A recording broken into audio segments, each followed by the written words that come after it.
Boa tarde, como vocês estão? Fizeram a oração que a Pro pediu lá no grupo?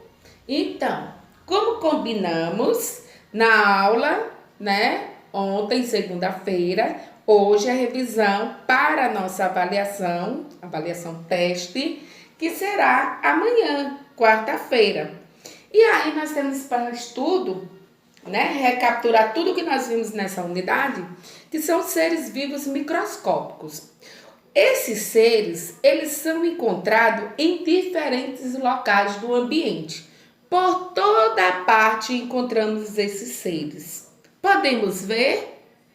Não, nós não enxergamos. Sabemos que existem esses seres bem pequenininho, minúsculo, e que não podemos observar a olho nu. Nós não enxergamos. Esses seres são seres vivos microscópicos, que ele pode ser encontrado aonde? No ar, na água, no solo e até mesmo nas plantas e nos animais. Esses seres vivos microscópicos, tão pequenininho, tão minúsculo, eles recebem esse nome também por poder ser quase invisível, né? Porque só podemos enxergá-los através de um aparelho, de um equipamento chamado microscópio. E é este aparelho que faz com que esses seres vivos minúsculos amplie o tamanho, aumente o tamanho. Para quê? Para que possamos ver e fazer os estudos, analisá-los, né? Esse ser vivo, ele como nós vimos aqui na página, ele é um ser vivo microscópico na página 184. O tamanho dele é esse? Não. Ele foi ampliada, aumentada 315 vezes para que chegasse a esse tamanho, para que tirasse a foto, para estar aqui a imagem no nosso livro. Ele não é desse tamanho, ele é pequenininho, Pro. Estou explicando a vocês, ele só pode chegar a esse tamanho depois que ele é aumentado pelo aparelho que é chamado microscópio. Entre esses seres vivos microscópicos, nós temos aí as bactérias. As bactérias, elas são seres vivos que são formados apenas por uma célula. E geralmente elas não são observadas a olho nu, somente com este aparelho. Mas algumas delas podem formar colônias, que é o caso que acontece quando nós estamos com alguma inflamação. Aí sim, essa colônia, quer dizer, ela se junta, ela se aglomera. Ela forma, são conjuntos formados por várias células, e que pode ser observada a olho nu. É quando a mamãe você está com a garganta inflamada, aquilo, aí a mamãe pede para abrir a boquinha ou a doutora e observa irritações na garganta. Ali há indícios que tem bactéria, né? Que está se formando uma colônia, porque não tem apenas uma, são várias bactérias, né? Como nós já vimos, as bactérias, elas são encontradas em diferentes locais, inclusive locais do ambiente, inclusive nos seres vivos, né? No nosso corpo. Ela apresenta uma grande quantidade de bactéria, né? O ser humano apresenta. E algumas bactérias, elas são utilizadas na indústria alimentícia, na fabricação de alimento, para produzir o queijo, o iogurte, o vinagre, esse leitinho fermentado. E o nome das bactérias que é utilizado no derivados do leite para fabricar o iogurte, o queijo, o leitinho fermentado, é os lactobacilos. É uma espécie de bactéria que faz com que o iogurte, o leite que vai produzir o iogurte, ele ganhe consistência, ele aumente o tamanho, tá? É por isso que é utilizado essa bactéria no leite para chegar a essas consistências, né? E aí, nós vimos também outras espécies de bactérias, né? Que existem, tipo a cólera, né? É uma doença causada por uma bactéria, né? Ela vem apresentar dores abdominais, diarreia, vômitos, disenteria, às vezes chega até a morte. E aonde foi encontrada essa bactéria?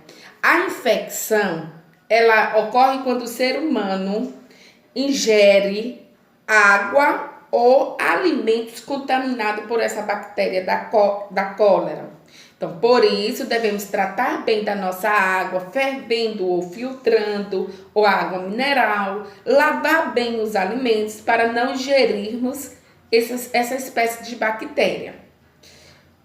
As cáries, ao consumir doces em excesso, não ter os cuidados devidos, os hábitos de higiene adequados na região bucal, na região da boca, pode resultar cáries, não é? Acumular cáries.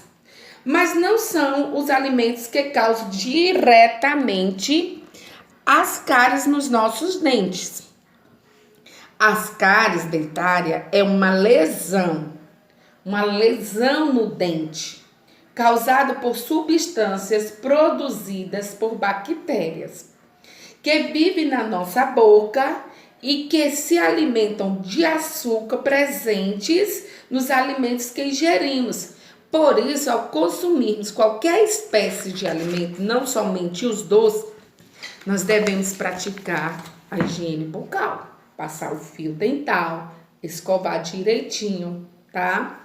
Lavar bem os alimentos para não estar ingerindo essa espécie de bactéria, não é?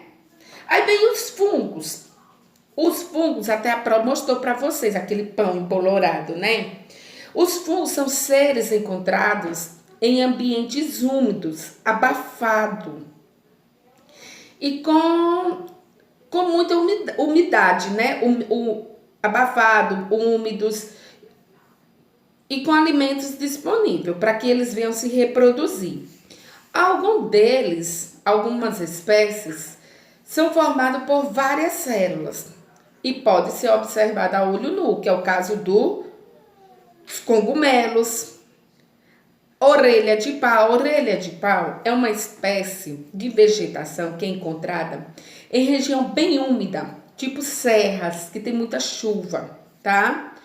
Alguns fungos, como as leveduras, são formados apenas por uma célula e pode ser observado com auxílio do microscópio. Essa questão das leveduras também é a questão da fermentação do pão, que faz com que a massa do pão venha crescer e ficar mais leve, inchar. São as leveduras que causam esse movimento, esse impacto na massa, tá? Existem outros tipos de fungos, que são as micoses, aquelas micoses de unha, né? Que acontecem nas unhas, aquelas que não tem uma boa respiração, que não lava direito. Como é que a unha respira? A unha precisa de ventilação, né? Precisa tomar o banho, desculpa pessoal, tomar o banho, pegar a toalha, secar direitinho entre os dedos, a unha, para que não venha acontecer essa espécie de micose nas unhas. Já os protozoários, na fase de vocês, são muito comuns. São seres vivos compostos por apenas umas células. A maioria deles também são microscópicas, que podemos ver através do aparelho.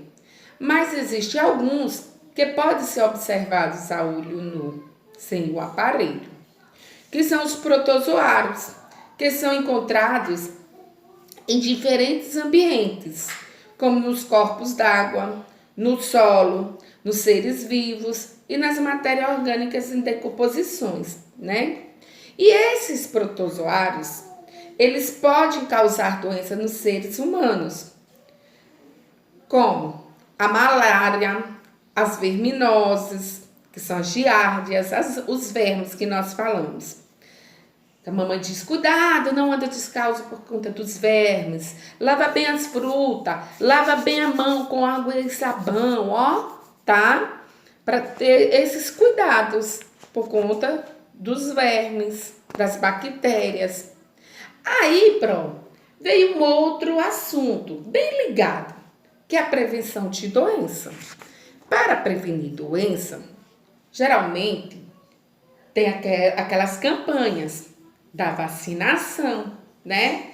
As vacinas, elas nos defendem, elas nos dão resistência, dar resistência ao nosso organismo para resistir a certas doenças que pode ser combatida com a vacina.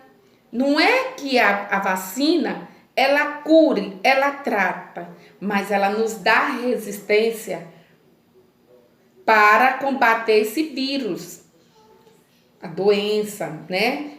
Porque existem doenças transmissíveis, transmissão direta e a transmissão indireta.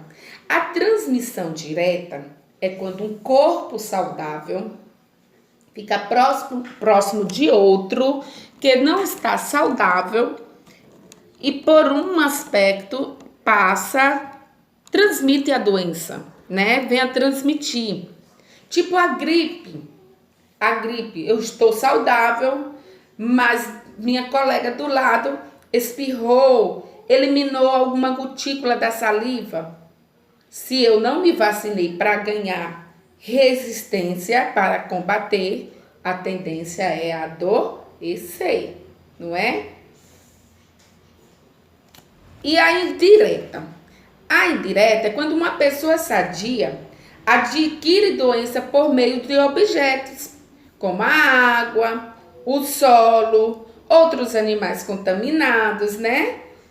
Que é o caso da febre amarela. A dengue, que quem transmite não é uma pessoa, é um mosquito. E aí a gente fica só cuidando das transmissões diretas e esquece a indireta, tá? É um período de nós estarmos observando o nosso quintal por conta desse período de chuva, de acúmulo de água, tá bom? Então, voltando à vacina. A vacinação ela ajuda a prevenir doenças transmissíveis como o tétano, a cachumba, sarampo, a gripe, a coqueluche. E as vacinas, elas estimulam o nosso organismo a produzir defesa contra esses agentes que venham querer nos derrubar com essas doenças, tá bom?